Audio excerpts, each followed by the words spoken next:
അലൈഹി വസല്ലമക്ക് ലബീദ് ഇബ്നു ആസിം എന്ന ഒരു ജൂതൻ സിഹിർ ചെയ്തിരുന്നുവെന്നും എന്നിട്ട് നബിക്ക് ഭാര്യമാരുടെ അടുത്ത് ചെന്നോ പോയില്ലേ, അത് വേറെയുള്ള കാര്യത്തിലൊന്നും നബിക്ക് സംശയം ഉണ്ടായില്ല. ഹദീസുകളിൽ കാണാം. ഇന്നിപ്പോൾ ആ ഭാര്യൻ്റെ അടുത്ത് ചെന്നോ പോയില്ലേ, ആകെ കൂടി ഒരു കൺഫ്യൂഷൻ. അത് മാത്രമാണ് സംശയം ഉണ്ടായത്. ഭൗതികമായ ദീനിൻ്റെ കാര്യത്തിലല്ല സംശയം ഉണ്ടായത്, ഭൗതികമായ കാര്യത്തിൽ ഒരു ചെറിയ പ്രയാസം ഉണ്ടായി. നബി സല്ലല്ലാഹു അലൈഹി വസല്ലം സഹാബികളോട് ഇങ്ങനെ എനിക്ക് ഞാൻ ഉറങ്ങുമ്പോൾ ഒരു സ്വപ്നം പോലെ കണ്ടു. നബിമാരുടെ സ്വപ്നം സത്യമാണ്, അള്ളാഹു അറിയിച്ചു കൊടുത്തതാണ്.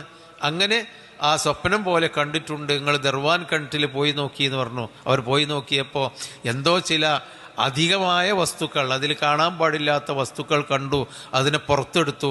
എന്ത് ചെയ്യണമെന്ന് സഹാബിമാർ ചോദിച്ചപ്പോൾ അത് കുഴിച്ചിട്ടാൽ കുഴപ്പമൊന്നുമില്ല, എനിക്കെല്ലാം സുഖമായിട്ടുണ്ട്. അവർ കുറഞ്ഞ നേരത്തേക്ക് ചെറിയൊരു മാനസിക വിഭ്രാന്തി ഉണ്ടായി. ഭാര്യൻ്റെ അടുത്തേക്ക് പോയോ ഇല്ലേ, ആ ഒരു വിഭ്രാന്തി ഉണ്ടായി. മാത്രമേ ഉണ്ടായിട്ടുള്ളൂ.